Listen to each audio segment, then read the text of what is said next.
मंगल की आरती, पापी को पाप से है तारती। श्री भागवत भगवान की है आरती, पापियों को पाप से है तारती।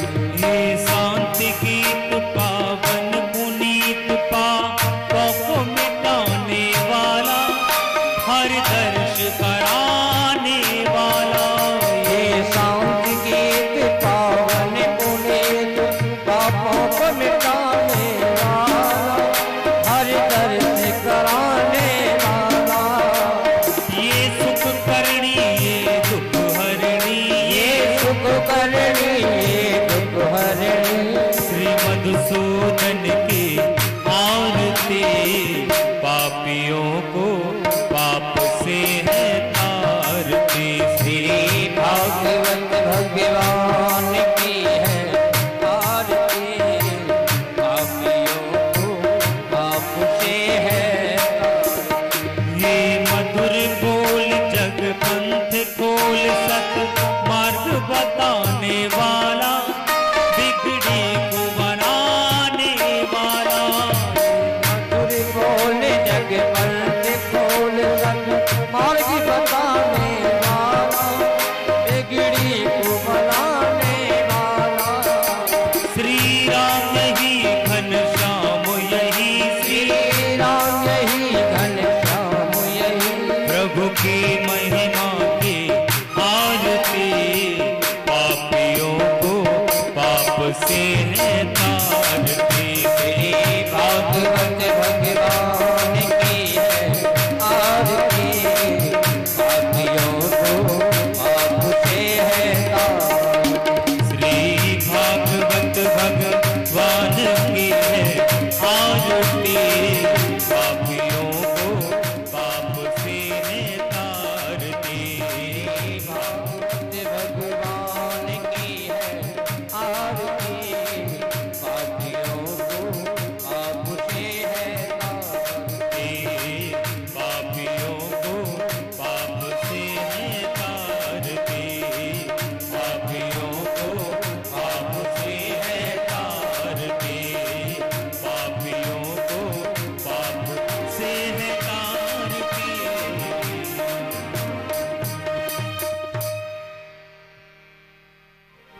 बोलिए भागवत महापुराण की जय, बोलिए व्यास जी महाराज की जय, बोलिए बांके बिहारी लाल की जय, बोलिए स्थान देवता की जय, बोलिए संत समाज की जय, बोलिए भक्त समाज की जय।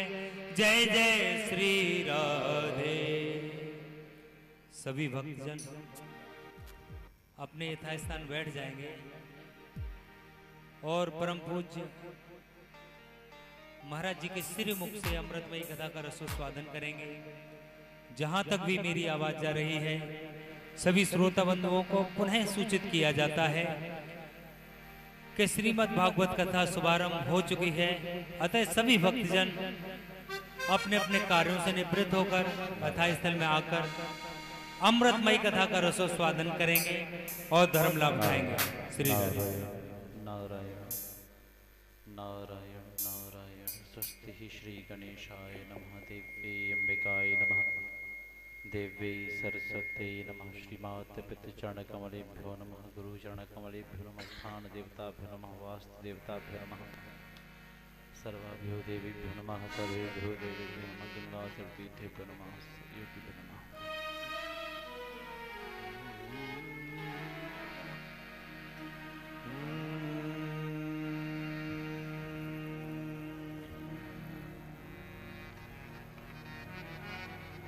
ध्येयं सदा परिभगननमभीष्टदोषम्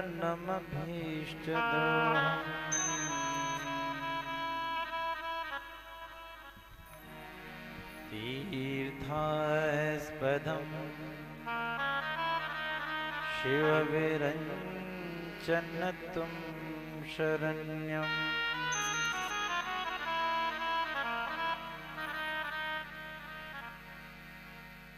भृत्यार्तिहं प्रणतपाल्य भवग्य भूतो वन्दे महापुरुष ते चरणारविन्दो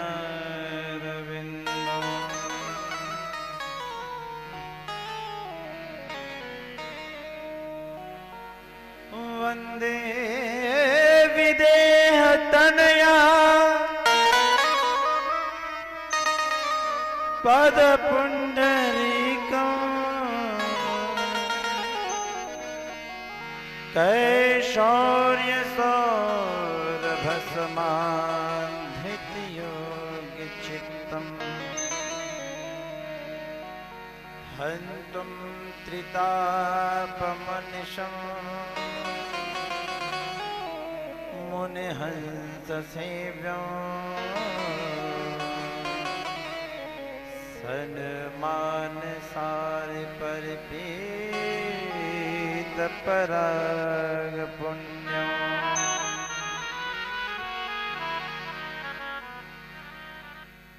नारायणं नमस्कृत्य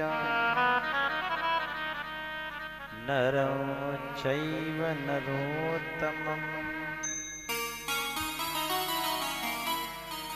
देवी सरस्वती व्यासं ततो जयमुदीरयेत्।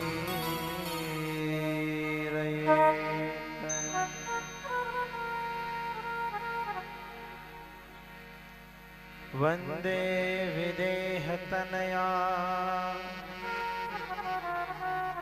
पदपुण्डरीकम् कैशौर्य सौरभसमाधितयोगि चित्तम् हन्तं त्रितापमनिशं मुनिहंस सेव्यं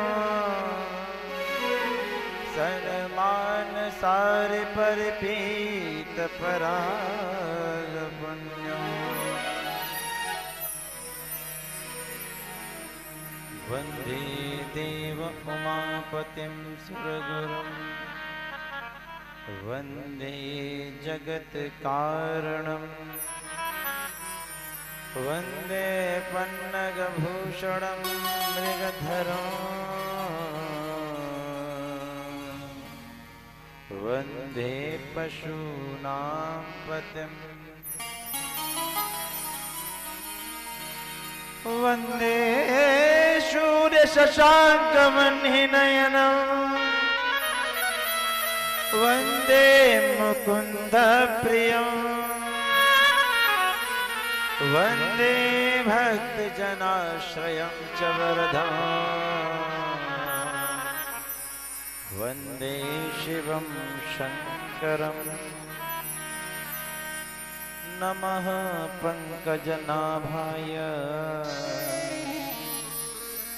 नमः पंकजमालिने नमः पंकजनेत्राय नमस्ते पंकजांघ्रिये।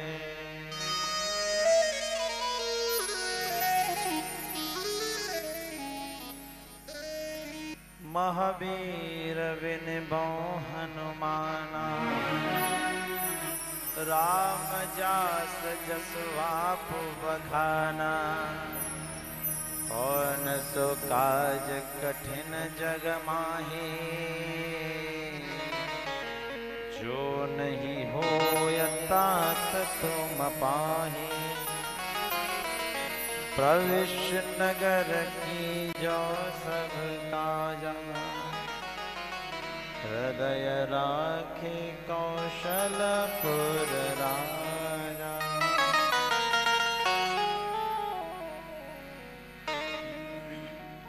जय जय श्री राधारमण जय जय नवल किशोर जय गोपी चित चोर प्रभो जय जय माखन चोर, जय जय माखन चोर, जय जय माखन चोर। आइए बड़े भाव से अपने प्राण प्रियतम श्री राधा माधव को मनाते हुए उनके श्री चरणों में निवेदन करते हैं। परम वैभव की ओर ले जाने हेतु श्री राधा माधव हमें आशीर्वाद देने की पधार चुके हैं। अंतःकरण की शुद्धि हेतु उनका नाम संकीर्तन।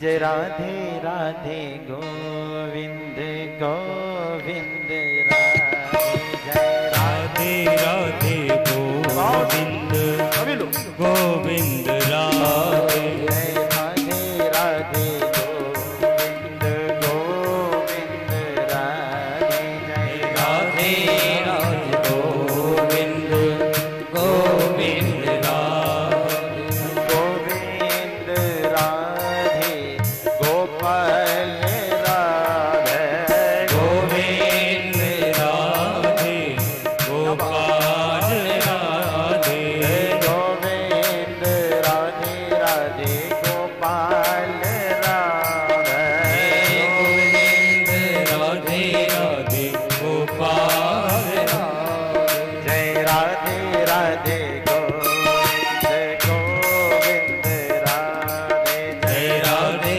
राधे गोविंद गोविंद राधे। श्री राधे।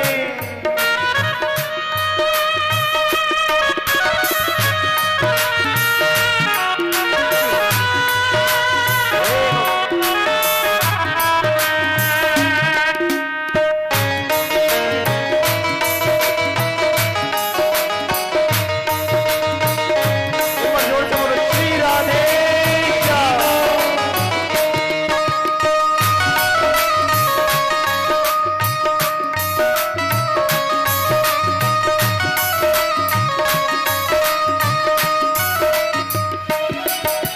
गोविंद राधे गोपाल राधे, गोविंद राधे गोपाल राधे, हे गोविंद राधे राधे गोपाल राधे, गोविंद राधे राधे गोपाल राधे, जय राधे राधे गोविंद गोविंद राधे, जय राधे राधे गोविंद गोविंद राधे। हे हरि नारायण।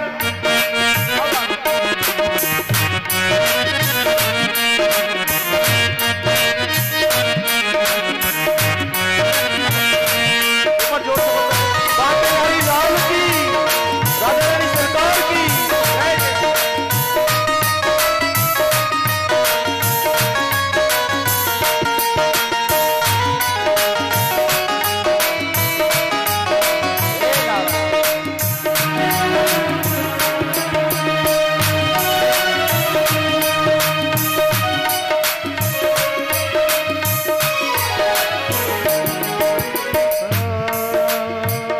चलो सखी वहाँ चालिए,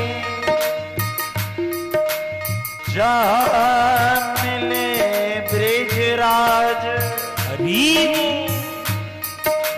गोरस बेचन में चली एक पंथ दो का, गोरस बेचन में चली एक पंथ धोया, हे गोरस बेचन में चली एक पंथ दो का, गोरस बेचन में चली एक पंथ धोया, एक पंथ दो काज सकीरी, एक पंथ दो का, एक पंथ दो काज सकीरी, एक पंथ धोया, जय राधे राधे गोविंद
बोलिए व्यास जी महाराज की जय। जय जय श्री राधे।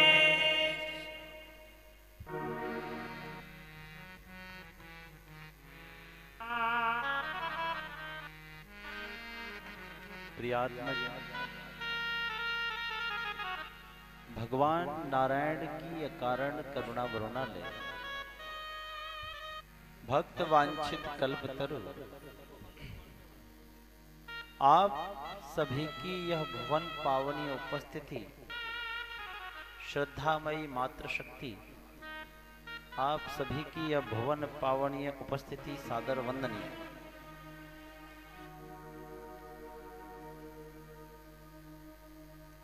स्वनाम धन्य यह नगर सिरसागंज,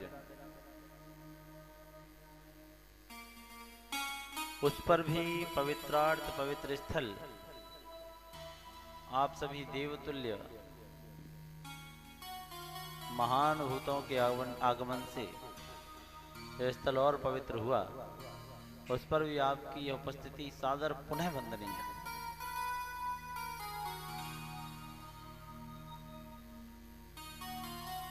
आज हम सभी का जो हेतु है, एकत्रित यहाँ हुए हैं, वह हेतु श्री हरि चर्चा श्रवण करना है, श्री हरि स्वरूप मंथन करना है, श्री हरि चरित्र विचार करना है।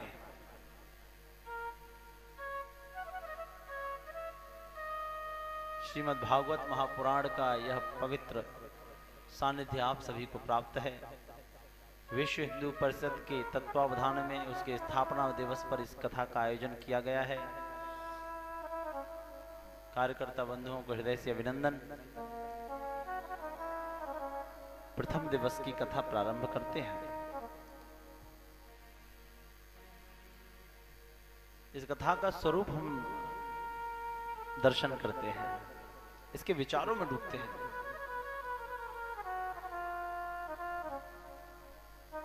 कथा कैसी है? राम कथा कलि कलुष विभंजने। जो रामचरितमानस के विद्वान होंगे इस चौपाई को अच्छी तरह जानते होंगे। बुध विश्राम सकल जन रंजनी। यह कथा विवेकीय पुरुषों को विश्राम देने वाली है। बोले विवेकी पुरुष कौन होता है? विवेकी ज्ञानी पुरुष कौन होता है? बुध विश्राम सकल जन रंजने। और भक्त जनों को भगवत रंग में रंग देने वाली यह कथा है। राम कथा कलि कलुष विभंजने। और कलिकाल के कलुष को समाप्त करके, उसको नष्ट करके हमको ईश्वरी चर्चा से ओतप्रोत करने वाली यह कथा है। बुध विश्राम। ज्ञानी जो होता है ना, बुध बोलते विवेकी को, उसको आराम देने वाली कथा है। आराम कैसे मिलता है? किसी ने बहुत अच्छा लिखा है, आराम की तलब है तो बस एक काम कर। आराम की तलब है तो बस एक काम कर, आराम की शरण में और राम राम कर। आराम की शरण में और राम राम। बुध विश्राम किसको बोलते हैं? बुध ज्ञानी। ये ज्ञानी और बुध कौन कौन होता है? साधु ऐसा चाहिए, सभी जानते हैं कबीर जी को, जिन्होंने लिखा जैसा सुख सुहाए, सभी जानते हैं। एक बार चर्चा हुई एक भक्त में और ज्ञानी में। तो भक्त बोला मैं बड़ा हूं, ज्ञानी बोला मैं बड़ा हूं। बोले पंचायत होगी कहां? बोले बैकुंठ चलो। नारायण भगवान नारायण के पास पहुंचे। भगवान से बोले कि क्यों आए हो? भगवान ने कहा क्यों आए हो? तो बोले कि हम दोनों में बड़ा कौन है, श्रेष्ठ कौन है, बताइए। भगवान बोले सुनो, ज्ञानी मेरा बड़ा बेटा है, ज्ञानी मेरा बड़ा बेटा है और भक्त मेरा छोटा बेटा है। भक्त थोड़ा उदास हुआ।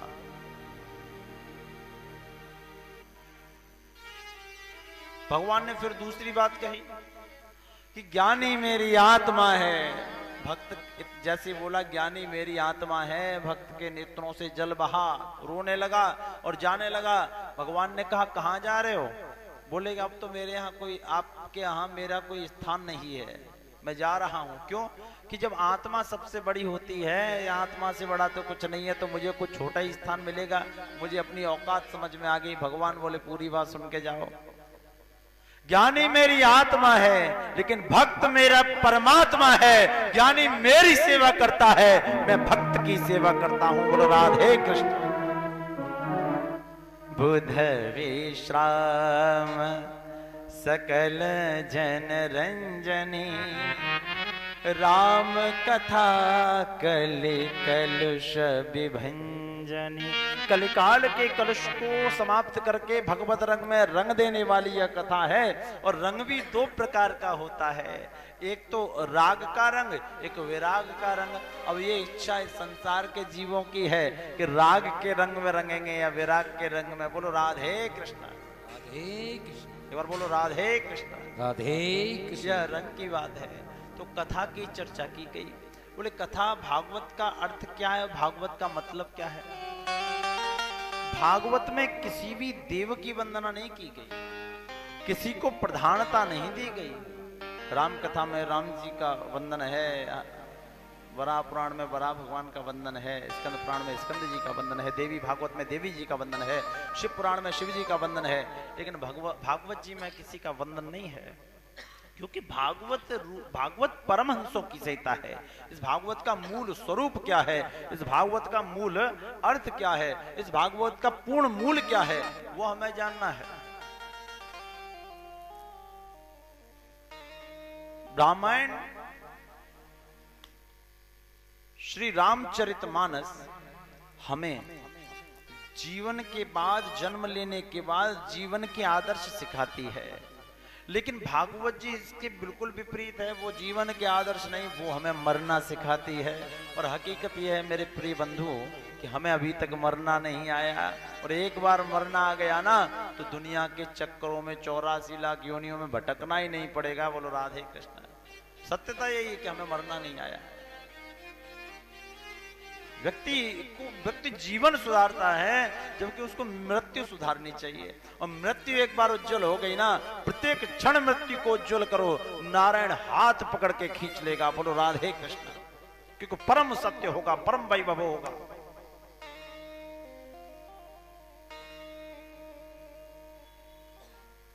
भागवत जी की चर्चा करते हैं। बड़े जन्मों के पुण्य उदय होते हैं। भाग्योदयन बहु जन्म, तब यह श्रीमद् भागवत महापुराण रूपी कथा का श्रवण लाभ प्राप्त होता है। भागवत रूपी गंगा का हमें स्नान प्राप्त होता है। तो भागवत जी का अर्थ क्या है?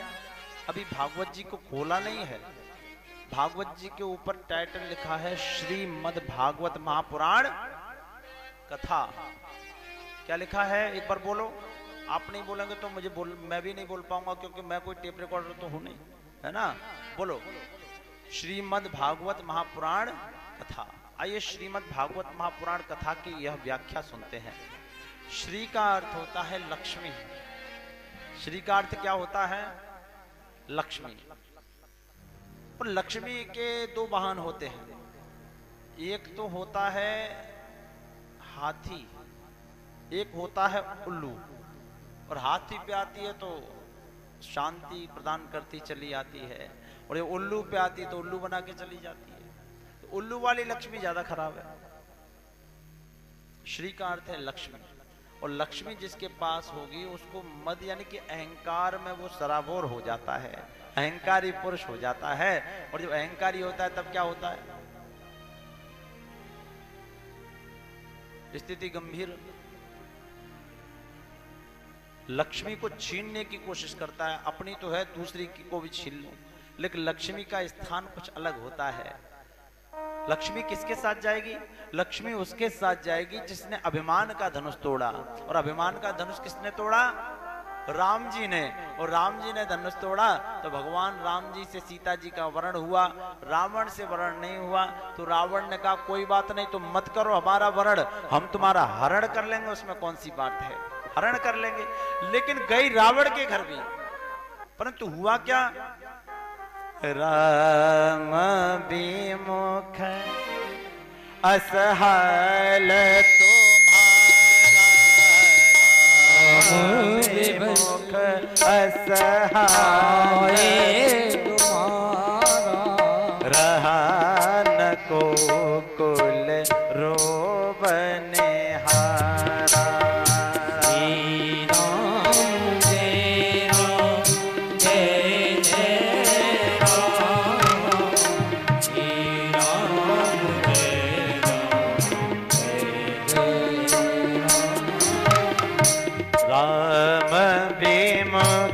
असहाल तुम्हारा, विमुख असहाय तुम्हारा, रहा न को कुल रोबन हारा।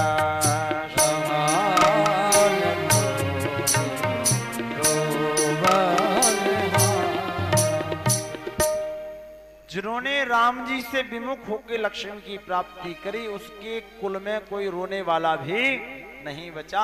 तो गई रावण के घर भी, लेकिन क्या हुआ, राम विमुख असहाल तुम्हारा, रहा न को कुल रोवन हारा। कोई कुल में रोने वाला नहीं बचा।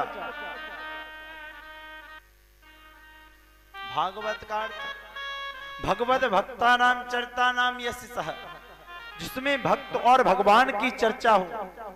विद्यावतांस भागवते परीक्षा, जिसमें विद्वान को अपनी परीक्षा देनी पड़ सके। और तीसरा देसी अर्थ समझ लो, ज्यादा नहीं। भाग्यवत, ये जब सुनने को मिल जाए, जब बोलने को मिल जाए, जब दर्शन करने को मिल जाए, तभी भागवत है। बोलो राधे कृष्ण राधे। अब आया महापुराण। पुराण किसको बोलते हैं, पुरा अपि नवम भवति यस्सह, पुरा अपि नवम भवति यस्सह, जो पुराना होकर भी नया लगे वह पुराण है। अच्छा, कोई चीज पुरानी होकर नई कैसे लग सकती है, कोई चीज पुरानी होकर नहीं लग सकती है क्या? सिरसागंज के लोग बड़ा सीधे हैं, बोलते नहीं है। लग सकती है क्या? जो पुरानी है वो पुरानी है, चाहे जितना भी पेंट कराओ, जितना भी पॉलिश कराओ, वो जो पुरानी है वो पुरानी है। पुरानी चीज कभी नई नहीं लग सकती। एक बार चर्चा हुई इस बात पे, किसी के घर में यजमान के घर था, चाय पी रहा था, एक अखबार विक्रेता आया। उसने अखबार की कॉपी को मेरे पास फेंका। मैंने अखबार को खोला, देखा तो उस पर डेट गलत थी। मान के चलो आज तारीख है 26, मैंने अखबार आज उठाया, लेकिन वो अखबार था 25 तारीख का, 25 अगस्त 2019। मैंने उसको रोका, मैंने कहा रुकिए पत्रकार महोदय, आपका ये अखबार गलत है, बेकार है, बासी है। बोला क्यों, ऐसा क्यों बोल रहे हैं आप, मुझे क्यों बासी हो गया? ये मानता हूं कि एक दिन पुराना है, लेकिन सत्य बोलता हूं महाराज जी, मैंने इस अखबार को छुआ नहीं, इसके पैकेट को खोला ही नहीं, इसको हाथ तक नहीं लगाया। एक शादी थी, उस शादी में चला गया, एक रात ये अखबार मेरे घर में रखा रहा, मैं इसको बांट नहीं पाया, और आज जैसे ही मैं आया वैसे ही इस अखबार को आपके पास ले आया। मैंने कहा नहीं, जो भी हो, आपका ये अखबार बेकार हो चुका, रद्दी हो चुका, पुराना हो चुका, बासी हो चुका। उसको क्रोध आया, क्रोध आना भी स्वाभाविक है। उसने कहा महाराज जी एक निवेदन करता हूँ, मुझे एक क्रोध आ रहा है। मैंने कहा क्यों आ रहा है? बोले मेरा अखबार एक रात रखने पर बासी हो गया, पुराना हो गया, रद्दी हो गया। आप ये भागवत राम कथा लाखों करोड़ों वर्षों से लोग ने सुनते आ रहे हैं, और आप जैसे लोग सुनाते भी आ रहे हैं, लेकिन ये भागवत कभी पुरानी नहीं होती, राम कथा कभी पुरानी नहीं होती। तो मैंने उससे कहा न भागवत पुरानी होती है, न राम कथा पुरानी होती है। उसने कहा इसका क्या कारण है? मैंने कहा इसका एक कारण है, जो अखबार में लिखी है वो इंसान की कथा है, जो पुराणों में लिखी है वो भगवान की कथा है। ये कथा न जाने कितने युगों को प्रभावित करती आई है, प्रभावित करती रहेगी। कोई युग, कोई कालखंड, कोई देश, कोई परिस्थिति ऐसी नहीं बनी जो इस कथा को प्रभावित कर पाए। इसलिए पुरा अपि नवम भवति यस्य सः, पुरा अपि नवम भवति यस्य सः, जो पुराना होकर भी नया लगे वह पुराण है। ये चर्चा यहाँ समाप्त नहीं हुई, अभी बची है कथा। कथा किसको कहेंगे? कम प्रेम स्थाप्यते यस्य सः, कम प्रेम स्थाप्यते यस्य सः, जो जीवन में प्रेम स्थापन कर दे, जो जीवन में ईर्ष्या द्वेष भाव को छुड़ाकर एक दूसरे से मिलने के लिए सदमार्ग प्रशस्त कर दे, हृदय से हृदय का मिलन करा दे, वही कथा है। बोलते एक शब्द आता है व्याकरण में, रसो वही रसः। जीवन में ऐसे रस का हम लोगों को ऐसे रस का अनुकरण करना चाहिए जो जीवन में हृदयों को तोड़ने की बजाय हृदय को जोड़ रहे। बोलो राधे कृष्ण। का जीवन में परिवर्तन लाने का मूल रूप कथा है। श्रीमद् भागवत महापुराण कथा की यह व्याख्या। आइए कथा के अंदर प्रवेश करते हैं। महात्मा का प्रथम श्लोक। सच्चिदानंद रूपाय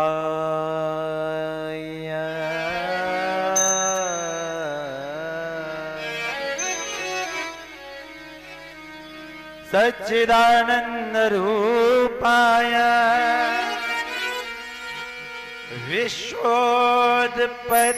विश्वोत्पत्त्यादिहेतवे तापत्रय विनाशाय श्री कृष्णाय वयं नमः। क्या कहा? सच्चिदानंद रूपाय। अब मैंने जो पूर्व में कहा था कि भागवत कथा में किसी भी देव का वंदन नहीं है, तो एक का वंदन है। कौन? सत्य। किसका? एक बार बोलो ना, किसका? सत्य। भागवत में प्रारंभ में सत्य आया और मध्य में दसम स्कंद में भी आया सत्य व्रतम सत्य परम त्रिसत्यम, अंत में सत्यम परमम धीमहि, यानी कि सत्य है सत्य और सत्य के सिवा कुछ भी नहीं है। ईश्वर सत्यम जगत मिथ्या कहा भी है। सच्चिदानंद रूपाय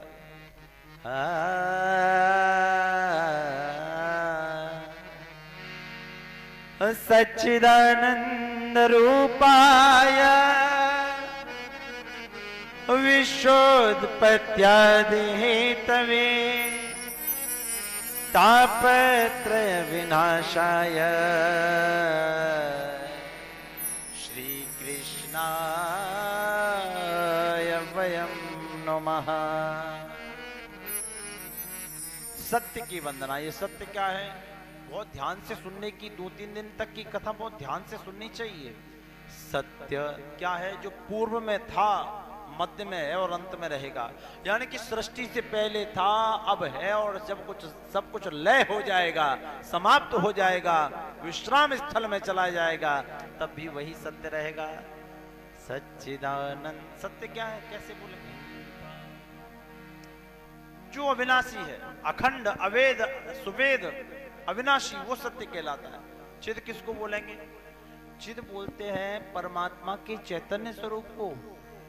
जैसे हमें पढ़ने के लिए, देखने के लिए, कुछ करने के लिए रात्रि में प्रकाश की आवश्यकता होती है।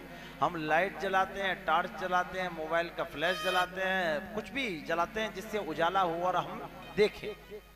लेकिन वह परमात्मा स्वयं प्रकाश स्वरूप है, उसको किसी भी प्रकाश की आवश्यकता नहीं है। फिर बोलते हैं चित, बोलते हैं चैतन्य स्वरूप को। चैतन्य समझते हैं किसको कहते हैं? बहुत ध्यान से सुनना, ये सभी लोग ध्यान से सुने, बहुत ध्यान से, बहुत अच्छी बात बोलने जा रहे हैं। जो लोग ये कहते हैं कि सनातन धर्मी मूर्ख हैं, मूर्ति पूजा में विश्वास रखते हैं, उनके लिए एक बहुत अच्छी बात है। चैतन्य किसको कहते हैं? चैतन्य मूर्तियों से वेव्स निकलती है, तरंगे निकलती है, अनुभव करने वाला चाहिए।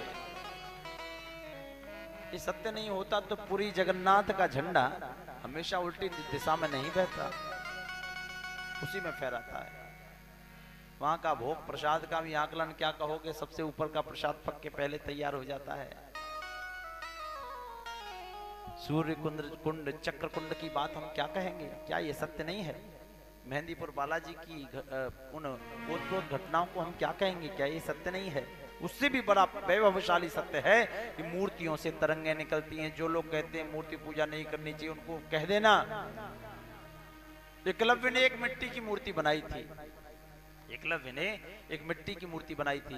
गुरु द्रोण से कहा सिखा दो, उन्होंने मना कर दिया था। तो गुरु द्रोण की मिट्टी की मूर्त बना ली, पूरा घर उसकी सेवा में लगा दिया। कोई स्नान कराता, कोई पोंछता, कोई झाड़ता, कोई तिलक लगाता, अक्षत लगाता, कोई भोग लगाता, कोई दीपक दिखाता। पूरा घर गुरु द्रोण की उस वैभवशाली मूर्ति की पूजा करता। गुरु जी जब पांडवों को सिखाने के बाद विश्राम करने चले जाते, तब वो उनकी क्रियाएं देखता और दोपहर में उन क्रियाओं को सीखता। एक बार चर्चा हुई कि सबसे अच्छा धनुर्धर कौन है, धनुर्विद्या किसको आती है? तो कहा कि एकलव्य सबसे अच्छा धनुर्धर है, एकलव्य को पेश किया जाए। धृतराष्ट्र की सभा में एकलव्य जी आए और कहा तुम्हें धनुर्विद्या किसने सिखाई? एकलव्य बोले मुझे गुरु द्रोण की प्रेरणा से धनुर्विद्या सीखने को मिली है। धृतराष्ट्र ने कहा गुरु द्रोण तुमने हमसे गद्दारी क्यों की? हमें अंधेरे में रख के उसको धनुर्विद्या सिखाई। गुरु द्रोण ने कहा मैंने उसको नहीं सिखाया, अगर मैंने सिखाया तो मेरा शीश काट दिया जाए। गुरु द्रोण के सामने चर्चाएं होने लगी। एकलव्य से कहा बता मैंने तुझे कब धनुर्विद्या सिखाई? गुरुजी मैंने ये नहीं कहा कि आपने सिखाई, मैंने कहा आपकी प्रेरणा से सीख गया, मैं अपनी भक्ति से सीख गया। कैसे? बोले